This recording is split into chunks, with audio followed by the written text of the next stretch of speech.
It is October 13th, 2021. And I wanted to visit a very important idea that's going to help you through this process of being able to love yourself at higher levels. So you have this ability to go beyond reason, right? You have this first tier, this first level. And then the second tier, the second level, you're looking at love, gratitude, joy, which is unconditional love. Now, the best way to do this is to be thankful and grateful for everything that's ever happened to you in your life. Now, that's why the vibration of gratitude is always pulling you up because everything happens through you.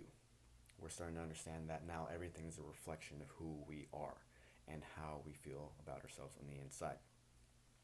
The problem, most oftentimes, why we can't thank or forgive for everything in our past is because we have created a separation, right? These sub-personalities within our minds that kind of make it very difficult for us to see the truth of things, right? We don't really take responsibility for our own pain.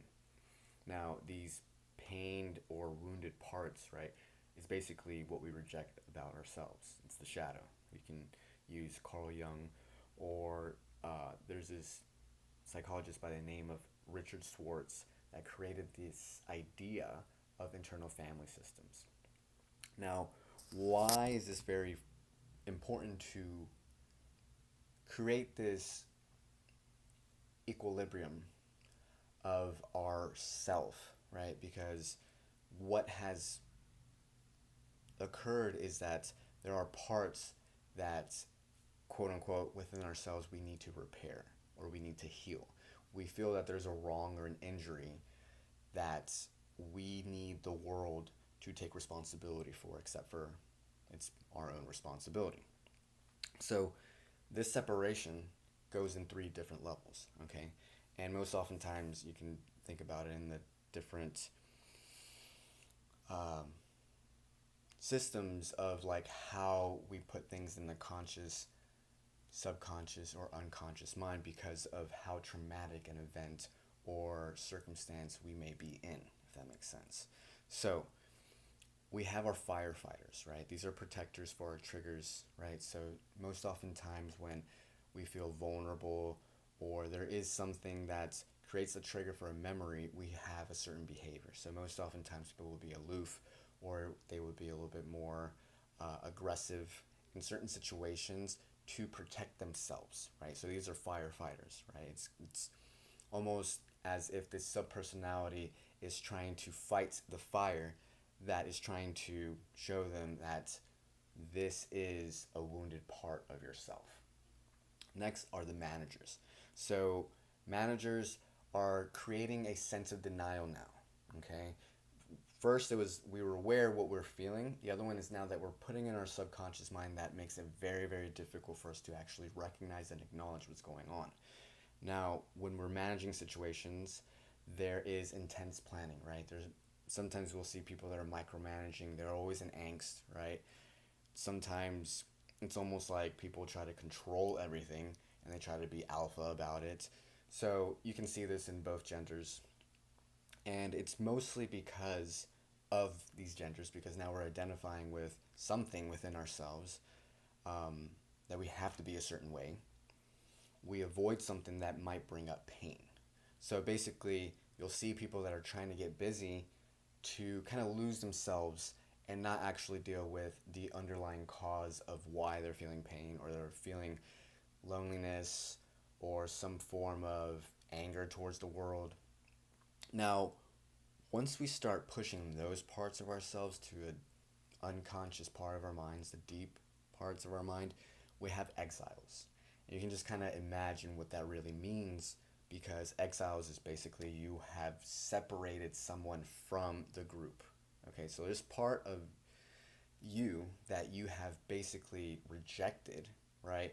Is most oftentimes imprinted through these stages of life, right? You have the 4 and 8, then you have the 8 to 12, 12 to 16, 16 to 20, etc., right? These 4-year stages. And you can even go beyond that with the 8-year stages. But what is going on is that once you start trying to focus on this, the exile will keep both the firefighter and the manager protecting everything from actually trying to see, this wounded part of yourself, right? Through trauma, pain, the memories of it. And it's almost as if you have to learn to befriend it, love it. Okay, so this is how you're actually loving yourself. So we give it the focus and we look at the emotions, right? We see what stage of our lives it's holding us back, right? Sometimes it could be very young, adolescence, even recent. And now we're like almost role playing with ourselves. We're having a conversation with this part of ourselves. And it creates this relationship with it. And what we have to do is actually accept it in a way where we're starting to understand what is the fear that would happen if they were not in our presence, right? Because we had created this part of ourselves to feel safe in the world. And all it stems from the source of, the fear of death, right? Fear of being alone and dying alone, fear of abandonment, fear of never being loved. So when we go through this gestation process, this process that it's almost like a baby, it takes a while for it to actually grow.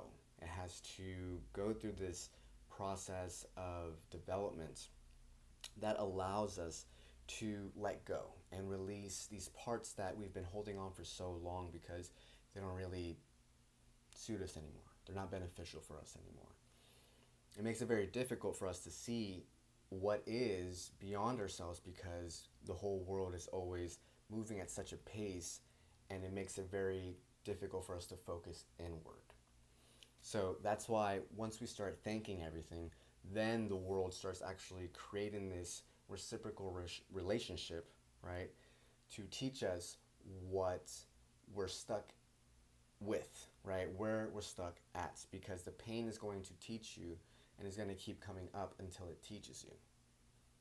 And that's all you're going to take from that rejection, because you're starting to see the tendencies, right? You see the small little things that you do, and then you start working with the emotions, right? Now you're going deeper. Why am I feeling like this? Why is this anger coming from this, right? And then you go even deeper than that when you're looking at what is it that you are, that you care for so much that it's almost impossible for you to let go, and what is it that you just avoid so much that it just makes it very difficult for you to progress or just to be around certain situations because you've created such a careful ecosystem for your own survival, right? So it's almost that you see the parts that you desire and you fear so much. And now we're taking a moment to take the back seat to see, okay, now this is a part of myself that needed to take this moment and use it in a way where now I'm not looking at it from that perspective.